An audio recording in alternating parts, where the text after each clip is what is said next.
اچھا آغا صاحب، سوال یہ ہے کہ اللہ نے تمام لوگوں کی روح سے وعدہ لیا ہے، اب جبکہ ہمیں وہ وعدہ ہی یاد نہیں، تو اس کی پاسداری ہم پر کس طرح لازم یا واجب ہے؟ دیکھیے، یہ سوال جو ہے یہ بھی غلط فہمی پر مبنی ہے. غلط فہمی کہیں یا کم علمی کہیں، بلکہ کم علمی کہنا زیادہ مناسب ہے. روحوں سے وعدہ لینے کا کہیں قرآن میں ذکر ہی نہیں ہے. اور قرآن میں پھر کیا ذکر ہے جس سے یہ سوال پیدا ہوا؟ وہ بھی ہم ایک دفعہ آپ کو آیت پڑھ کے آہستہ آہستہ ایک ایک لفظ الگ الگ کر کے سمجھاتے ہیں. سورہ اعراف کی آیت ہے 172، اور اس میں پروردگار عالم نے یہ ارشاد فرمایا ہے کہ وَإِذْ أَخَذَ رَبُّكَ مِن بَنِي آدَمَ مِن ظُهُورِهِمْ ذُرِّيَّتَهُمْ وَأَشْهَدَهُمْ عَلَىٰ أَنفُسِهِمْ أَلَسْتُ بِرَبِّكُمْ قَالُوا بَلَىٰ شَهِدْنَا أَن تَقُولُوا يَوْمَ الْقِيَامَةِ إِنَّا كُنَّا عَنِ هَٰذَا غَافِلِينَ. اب اتنی آیت ہم پڑھتے ہیں، اس کے آگے اور ہے پھر او تقولو، ایک بات اور بیان کی گئی کہ یہ بھی کہہ سکتے ہو. اب آپ اس کا ترجمہ سنیں. وَإِذْ أَخَذَ رَبُّكَ، اس وقت کو یاد کرو جب تمہارے رب نے کیا کیا. اب یہ آپ غور سے سنیں. روح کہا جا رہا ہے نا، دیکھیے کہیں آیت میں روح کا لفظ ہی نہیں ہے. کیا کہا جا رہا ہے؟ مِن بنی آدمَ مِن ظُهُورِهِمْ ذُرِّيَّتَهُمْ. اللہ نے کیا کیا؟ بنی آدم کی پشتوں سے، ظہور ظہر کی جمع کمر، تمام آدم کی اولادوں کی پشتوں سے کیا کیا؟ ان کی ذریت کو لیا اور ان سے سوال کیا الستُ بربکم، کیا میں تمہارا رب نہیں ہوں؟ تو اب روح کا تو یہاں کہیں ذکر ہی نہیں. اچھا، دوسری چیز کیا کہی جا رہی ہے؟ لوگ اس کا ترجمہ اس طرح کرتے ہیں کہ آدم کی پشت سے تمام ان کی ذریت کو لیا، حالانکہ آدم کی پشت نہیں، بنی آدم کا لفظ ہے، انسانوں کی پشتوں سے لیا، سب کی. اچھا، کب لیا؟ جب آدم بھی خلق نہیں ہوئے تھے. آدم تو خلق نہیں ہوئے تھے نا، ابھی تو پہلے کی بات ہے. تو نہ ابھی آدم خلق ہوئے ہیں، نہ ابھی آدم کی اولاد خلق ہوئی ہے. نہ آدم ہے نہ آدم کی اولاد ہے. اچھا، اور پشتیں ہیں، ذریت ہے. روح کی نہ کوئی پشت ہوتی ہے اور نہ ہی روح کے ساتھ ذریت کا لفظ اس طریقے سے استعمال ہوتا ہے. تو پہلے الفاظ پر قرآن کے غور کریں کہ اس میں کہیں یہ مطلب نہیں ہے کہ تمام انسانوں کو خاک کسی شکل میں بھی جمع کر کے تشریحی طور پر سامنے کھڑا کر کے ان سے بات کی گئی ہو. یہاں پر مختلف مفسرین نے آیات کی دیگر آیات کو سامنے رکھ کے، روایات کو سامنے رکھ کے، مختلف عقلی شواہد کو سامنے رکھ کے اس کی تفسیریں کی ہیں. تفسیریں دو قسم کی گئی ہیں. ایک تفسیر وہ ہے کہ جس میں یہ ثابت کیا گیا ہے یا یہ سمجھا گیا ہے کہ یہ عہد تشریعی ہے، یعنی باقاعدہ کسی ایسے وجود سے سوال کیا ہے جو باشعور ہے، اور شعور کے ساتھ وہ سن بھی رہی ہے، سمجھ بھی رہی ہے، اور اس کے بعد اس کا جواب بھی اپنی عقل، سمجھ، عقیدے کے مطابق دے رہی ہے. لیکن یہ جیسا کہ ابھی ہم نے ابتدا میں گفتگو کی، اس سے بعید از عقل ہو جاتا ہے. دوسری اس کی تفسیر جو کی جاتی ہے وہ یہ ہے کہ یہ عہد دراصل تکوینی ہے نہ کہ تشریعی. اور قرآن میں متعدد مقامات ہیں جہاں انسان سے عہد لینے کی بات کی گئی، جیسے ابھی ہم نے آیت پڑھی سورہ یاسین کی، الم اعہد الیکم یا بنی آدم، کیا اے بنی آدم ہم نے تم سے عہد نہیں لیا تھا اللہ تعبدوا الشیطان، شیطان کی عبادت نہیں کرو گے؟ تو کبھی آپ کو یاد ہے کہ اللہ نے عہد لیا تھا کہ شیطان کی عبادت نہیں کرو گے؟ ہم نے کوئی کیا تھا عہد اللہ کے سامنے؟ تو صرف جیسے وہ عہد یاد نہیں ویسے یہ بھی یاد نہیں. تو عہد کا لفظ یہاں جو استعمال کیا گیا ہے وہ انسان کی سرشت کے لیے، انسان کی فطرت کے لیے استعمال کیا گیا ہے۔ اور آپ دیکھتے ہیں کہ پروردگار عالم نے جب سورہ توحید نازل کیا تو کیا کہا؟ قل هو اللہ احد۔ اے رسول آپ کہہ دیجئے ان سے کہ وہ اللہ ایک ہے۔ اللہ یہ بھی کہہ سکتا تھا کہ قل اللہ احد، کہہ دو کہ اللہ ایک ہے، وہ اللہ ایک ہے۔ وہ کون؟ اسی طریقے سے ایک مرتبہ ایک منکر خالق امام صادق علیہ السلام کے پاس آیا تھا اور اس نے یہی کہا تھا کہ کہاں ہے آپ کا اللہ؟ تو آپ نے اس کو ایک واقعہ یاد دلایا تھا اور یہ کہا تھا کہ تمہیں یاد ہے فلاں زمانے میں تم نے ایک بحری سفر کیا تھا؟ اس نے کہا ہاں کیا تھا۔ پھر پورا واقعہ یاد دلایا کہ کس طرح سمندر میں طوفان آیا تھا، کس طرح سفینہ جو ہے وہ بالکل ایسی جگہ پہنچ گیا تھا کہ جہاں بچنے کی کوئی امید نہیں تھی اور سب لوگ جو تھے وہ موت کے منتظر تھے۔ اس وقت تمہارے ذہن میں کوئی خیال تھا، کوئی امید تھی، کسی قسم کا کوئی ایسا تصور تھا کہ جو عام طور پر نہیں ہوتا ہے؟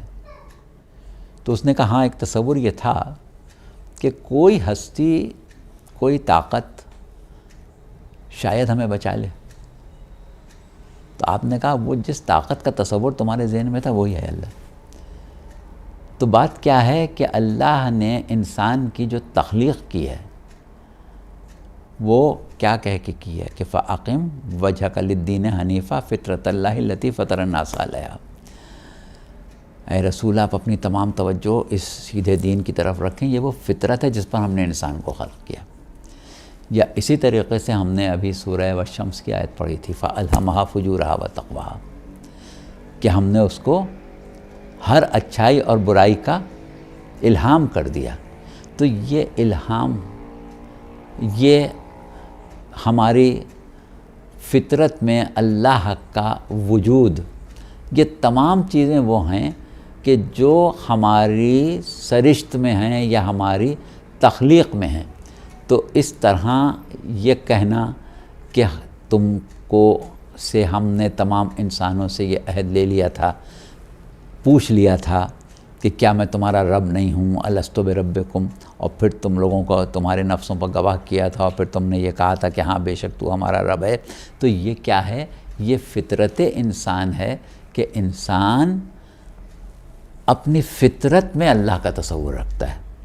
یہ اس چیز کی طرف اشارہ ہے۔ اور اس کے بعد اس کی وجہ بھی اللہ نے بتائی ہے جو ابھی ہم نے آیت میں پڑھی، کہ جو لوگ بت پرستی کرتے ہیں، یہ سوال ہم سے ویسے بھی کیا جاتا ہے، عام حالت میں بھی اکثر ہم سے لوگ یہ سوال کرتے ہیں کہ بھائی وہ کافر جو کافر کے گھر میں پیدا ہوا ہے اس کو سزا اللہ کیوں دے گا؟ اس بیچارے کی کیا خطا؟ وہ تو پیدا ہی کافر کے گھر ہوا۔ تو مسئلہ یہی ہے کہ کافر کے گھر پیدا ضرور ہوا مگر پیدا فطرت اسلام پر ہوا ہے۔ وہ یہ عذر اللہ کے سامنے نہیں رکھ سکتا کہ میں بت پرستوں کے گھر میں پیدا ہوا تھا اس لیے میں سوائے بت پرستی کے اور کچھ کر سکتا ہی نہیں تھا۔ اور تو ہمیں یہ آیت کے آخر میں ہے، ہم نے چھوڑ دیا آیت، کہ تو ہم کو اس بات کی سزا دے رہا ہے کہ جو عمل ہم نے مجبوری میں کیا، یعنی جس کو کرنے پر ہم مجبور تھے۔ جب ہم مشرکوں کے گھر میں پیدا ہوئے تھے اور اپنے باپ دادا کو شرک کرتے دیکھا تھا تو یہ کیسے ممکن تھا کہ ہم شرک نہ کرتے؟ تو اس کی تو ہمیں سزا نہیں ملنا چاہیے۔ تو وہی اللہ نے کہا کہ بھائی باپ دادا کو تم نے کچھ بھی دیکھا ہو، کچھ بھی کرتے دیکھا ہو، ہم نے تمہاری سرشت میں خدا پرستی ڈالی تھی، لہٰذا یہ عذر جو ہے یہ قابل قبول نہیں ہے۔ اب دیکھیے ایک مثال یہاں پر ہم اور دے دیں۔ آپ یہ دیکھتے ہیں کہ ایک چڑیا ہے، ایک پرندہ ہے کوئی،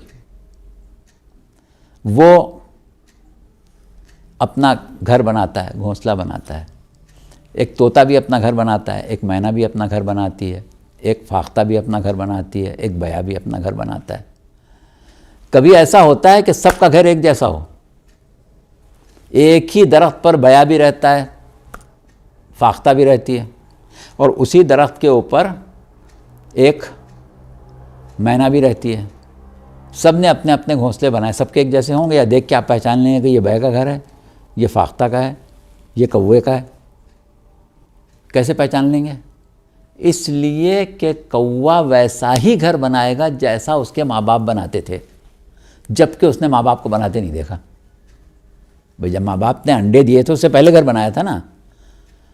اس نے فاختہ کو بناتے دیکھا، اس نے ایک بلبل کو گھر بناتے دیکھا، لیکن گھر کیسا بنائے گا؟ جیسا کوا بناتا ہے.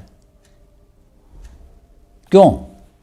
اس لیے کہ اللہ نے اس کی فطرت میں، اس کی سرشت میں، اس کی جبلت میں ڈالا ہے. چڑیا اپنے انڈے سے نکلنے والے بچوں کو دانہ بھراتی ہے. جب اس کے ماں باپ نے دانہ بھرایا تھا تو جس طریقے سے بھرایا تھا اس میں کوئی فرق ہے؟ بالکل اسی طریقے سے بھرا رہی. تو یہ وہ چیزیں ہوتی ہیں کہ جو ماں باپ سے نہیں سیکھتا. کوئی موجود اپنے ماں باپ سے نہیں سیکھتا. قال ربنا الذی اعطی کل شیء خلقہ ثم ہدی، اللہ خود ہدایت کرتا ہے. اور یہ ہم نے اس کے اوپر بہت گفتگو کی ہے، کبھی موقع ہوگا تو آپ کے پلیٹ فارم سے بھی کریں گے کہ نبوت جو ہے اس کا راز ہی یہ ہے کہ آپ دیکھتے ہیں کہ ہر جانور، پرندہ ہو، چرندہ ہو، درندہ ہو، وہ افعال انجام دیتا ہے جو اس کے پیدا ہونے سے پہلے اس کے ماں باپ نے کیے تھے. اس نے کرتے نہیں دیکھا تھا، اور اب وہ وہی کر رہا ہے. تو یہ کیا ہے کہ انسان کو بھی اسی طرح اللہ نے ایک فطرت اسلام دے کے پیدا کیا ہے. لہٰذا یہ اس کے لیے عذر نہیں ہے کہ میں نے ماں باپ کو بت پرستی کرتے دیکھا تو میں بت پرستی ہی کروں گا، میں نے ماں باپ کو کفر کرتے دیکھا تو میں کفر ہی کروں گا، میں نے ماں باپ کو گمراہ پایا تو میں گمراہ ہی رہوں گا. یہ ایسا نہیں ہے.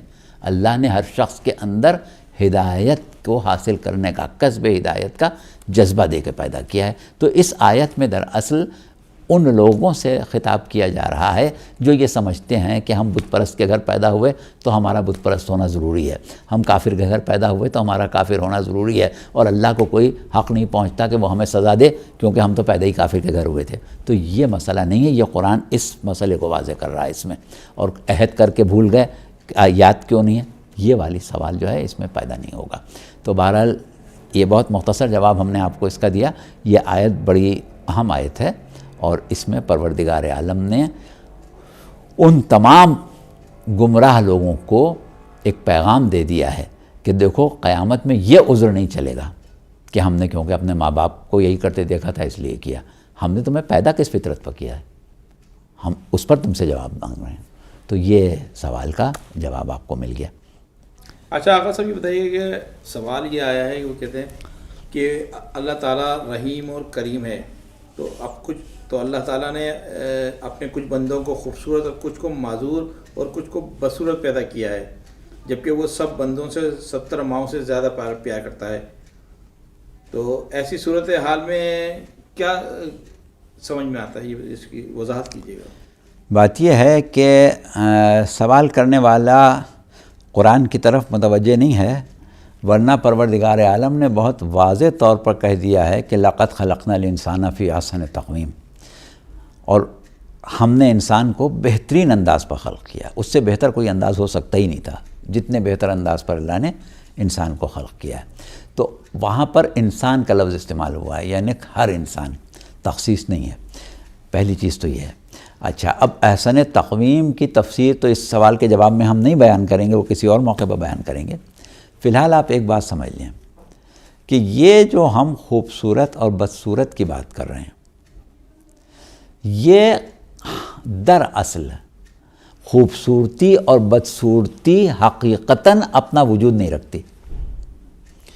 نہ حقیقی حسن کہیں ہے اور نہ ہی حقیقی قبح ہے. انسان کی صورتوں میں خاص طور سے، باقی چیزوں میں پھر ہم بعد میں بات کریں گے، وہ ایک عدالت کے اوپر سوال آ جائے گا. انسان کی خوبصورتی یا انسان کی بدشکلی یہ اپنا حقیقی وجود ہی نہیں رکھتی ہیں. یہ قراردادی چیزیں ہیں. افریقہ میں جہاں سب لوگ سیاہ فام ہوتے ہیں، جہاں کی شکلیں آپ کے ذہن میں ہیں کیسی ہوتی ہیں، کیا وہاں حسن نہیں ہے؟ وہاں کا اپنا حسن ہے، وہ ان کا قراردادی حسن ہے۔ افریقہ کا حسین ایشیا میں آئے اور آپ کو وہ بد شکل لگے تو یہ قراردادی مسئلہ ہے، تخلیقی مسئلہ نہیں ہے۔ ایشیا کا خوبصورت، مثلا چین کی ایک انتہائی حسین دوشیزہ ہے اور لوگ اس کے حسن پر عش عش کرتے ہیں، وہ اگر ایک مرتبہ ہندوستان آ جائے تو لوگ کہیں گے کتنی چپٹی عورت ہے، اس لیے کہ وہاں حسن کا معیار کچھ اور ہے، یہاں حسن کا معیار کچھ اور ہے۔ آپ ہندوستان کی انتہائی خوبصورت خواتین لے جا کے یورپ کے مقابلے حسن میں کھڑی کر دیں تو ہو سکتا ہے کہ وہ اس میں کامیاب نہ ہو۔ تو بات یہ ہے کہ حسن اور بدصورتی یہ جو ہے یہ قراردادی ہے، اس میں اللہ کی طرف سے تخلیقی مسئلہ نہیں ہے، بلکہ ہر علاقے میں حسن کا معیار الگ ہے، ہر جگہ کا حسن الگ ہے، ہر جگہ کی بدصورتی الگ ہے۔ ایک کسی شاعر نے ایک شعر کہا تھا کہ وہ شوق بھی مجبور ہیں ہم بھی، کچھ فتنے اٹھے حسن سے، کچھ حسن نظر سے۔ تو اس کے جواب میں ہم نے ایک شعر کہا تھا کہ دنیا میں کوئی حسن کا معیار نہیں ہے، دنیا میں کوئی حسن کا معیار نہیں ہے، فتنے تو فقط اٹھتے ہیں بس حسن نظر سے۔ آپ کی نظر میں حسن ہونا چاہیے تو آپ کو چیز اچھی لگے گی۔ وہ میر انیس نے نہیں کہا تھا کہ پڑھیں درود نہ کیوں دیکھ کر حسینوں کو، خیال صنعت سانحہ پاک بینوں کو۔ تو آپ کی نظر پاک بین ہو تو آپ کو ہر جگہ حسن نظر آئے گا، اور نظر پاک نہیں ہے تو کہیں بھی حسن نظر نہیں آئے گا۔ لہٰذا یہ والا جو آپ کا سوال ہے کہ اللہ نے لوگوں کو بد شکل اور خوبصورت بنایا ہے، تو یہ آپ کا مفروضہ ہے، یہ حقیقت سے بعید ہے، ایسا ہے ہی نہیں۔ اچھا، اس کے بعد آپ نے ایک لفظ استعمال کیا کہ معذور۔ معذور اللہ کسی کو نہیں پیدا کرتا۔ دنیا میں جو لوگ معذور پیدا ہوتے ہیں ان کا معذور پیدا ہونا خود ان کے آباء و اجداد کا یا ان کے والدین کا رویہ اور طریقہ ہوتا ہے، اس میں کسی قسم کی قدرت کی طرف سے کوئی ایسی چیز شامل نہیں ہوتی کہ جس سے اللہ کسی کو معذور کر دے۔ اللہ نے سب کو بہترین انداز پر خلق کیا ہے، کسی کو معذور خلق نہیں کیا ہے۔ معذور انسان پیدا ہونے کے بعد بھی ہو سکتا ہے کسی نہ کسی کے ظلم سے، کوئی شخص کسی کی آنکھ پھوڑ دے، کسی کی ٹانگ توڑ دے، کسی کا ہاتھ کاٹ دے، وہ معذور ہو جائے گا۔ اور پیدا ہونے سے پہلے بھی ایسے اعمال و افعال ہیں کہ جس میں انسان پیدا ہونے سے پہلے ہی معذور ہو جائے، تو وہ اللہ کی طرف سے نہیں ہے۔ اس اعتبار سے معذور ہونے والا بھی سوال جو ہے آپ کا وہ یہاں پر نہیں بیٹھتا۔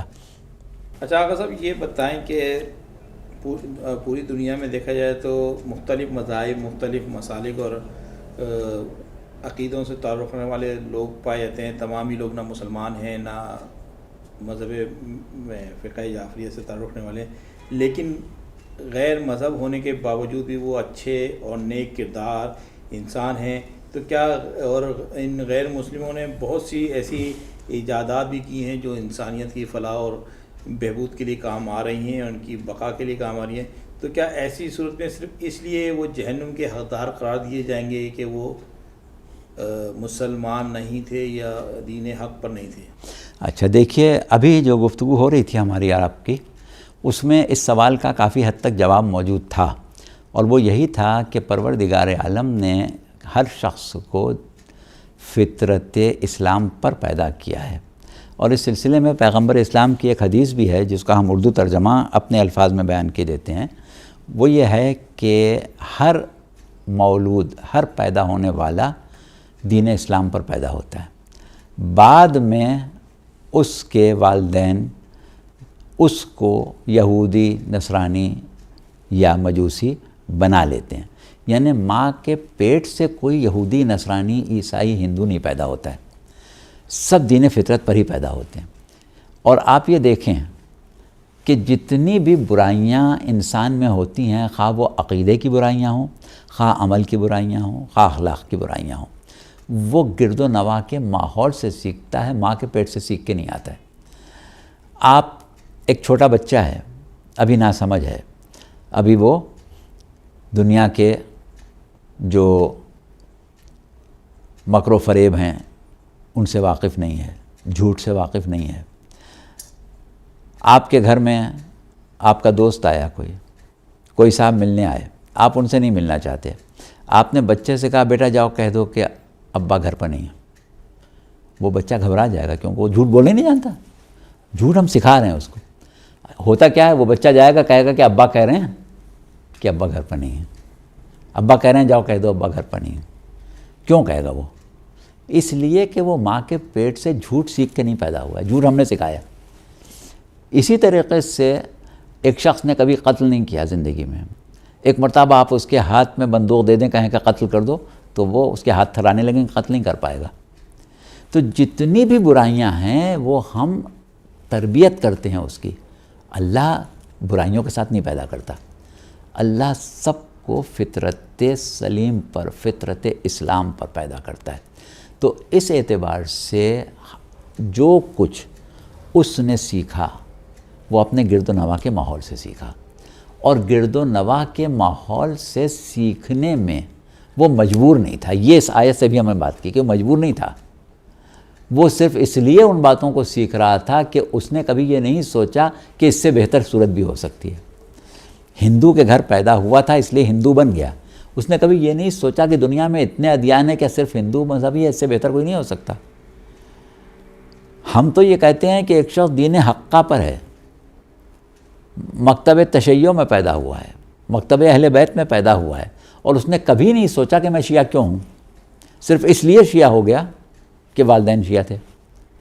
تو ہمارے ہاں وہ نہیں چلتا ہے.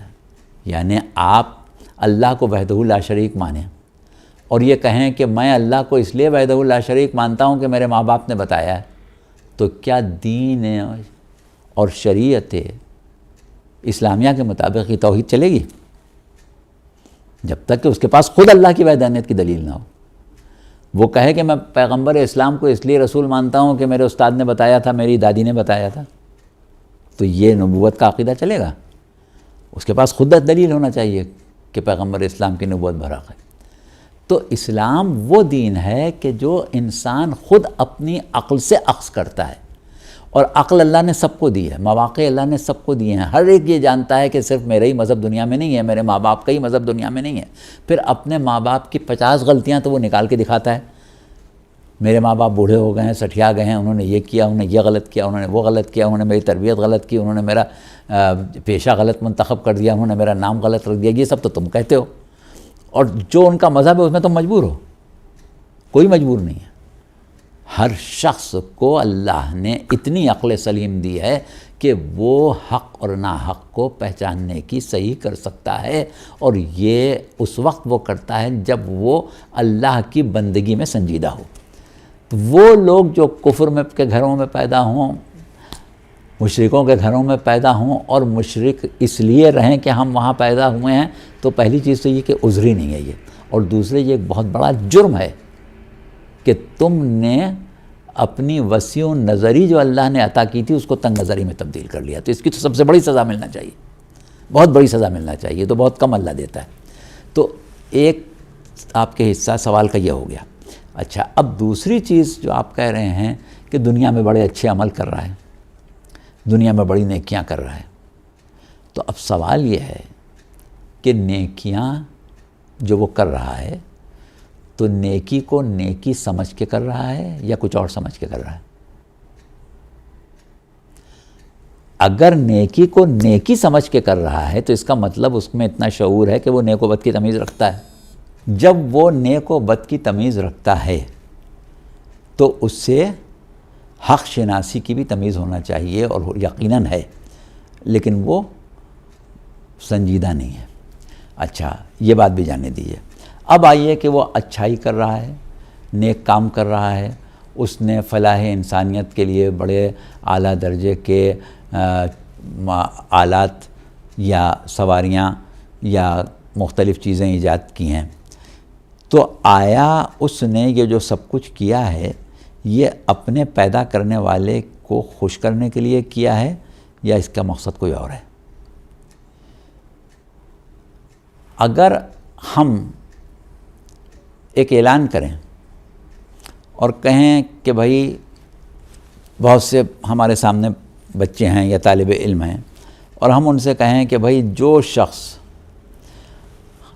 اس سوال کا جواب دے ہم اس کو یہ انعام دیں گے، اب وہاں ہمارے سامنے جتنے لوگ ہیں جن سے ہم نے یہ خطاب کیا ہے، جو ہمارے مخاطب ہیں، ان میں سے کوئی بچہ اٹھے اور اس کا جواب دے ہمارے سوال کرنے پر، تو وہ اس انعام کا مستحق ہے۔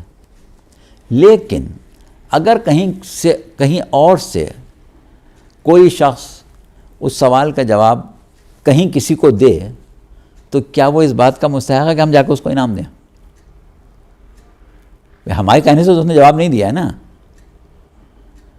اس نے اپنے حساب سے کیا ہے، تو وہ آ کے ہم سے انعام نہیں مانگ سکتا۔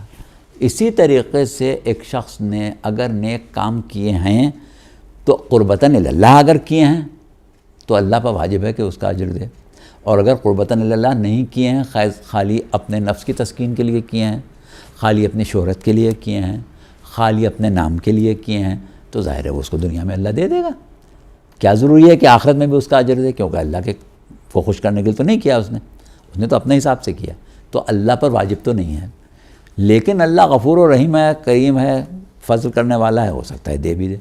اچھا، ایک غلط فہمی یہاں پر آپ اور دور کر لیں کہ عام طور پر لوگ یہ سمجھتے ہیں کہ ہر انسان یا جنت میں جائے گا یا دوزخ میں جائے گا،